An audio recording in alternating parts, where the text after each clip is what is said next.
Kerala cricket লিগের একটি ম্যাচে ভারতের তারকা ক্রিকেটার সঞ্জু স্যামসন ব্যাট হাতে রীতিমতো ঝড় তুলেছেন।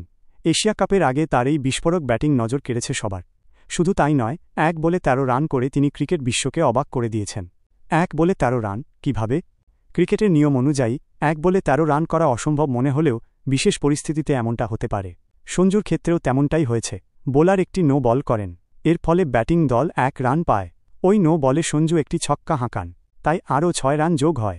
যেহেতু এটি নো বল ছিল, তাই সঞ্জু পরবর্তী বলটিতে ফ্রি হিট পান। এই ফ্রি হিটেও সঞ্জু আরও একটি ছক্কা মারেন। সব মিলিয়ে নো বলের ১ রান প্লাস প্রথম ছক্কার ৬ রান প্লাস দ্বিতীয় ছক্কার ৬ রান সমান মোট ১৩ রান। এই বিরল ঘটনার ভিডিও সোশ্যাল মিডিয়ায় ভাইরাল হয়েছে এবং ক্রিকেট ভক্তদের মধ্যে ব্যাপক আলোচনার জন্ম দিয়েছে। এশিয়া কাপের আগে সঞ্জুর দুর্দান্ত ফর্ম। এশিয়া কাপের স্কোয়াডে সুযোগ পাওয়ার পর থেকেই সঞ্জু স্যামসন দারুণ ফর্মে আছেন। কেরালা ক্রিকেট লিগে তিনি পরপর ২টি ম্যাচে দুর্দান্ত ব্যাটিং করেছেন।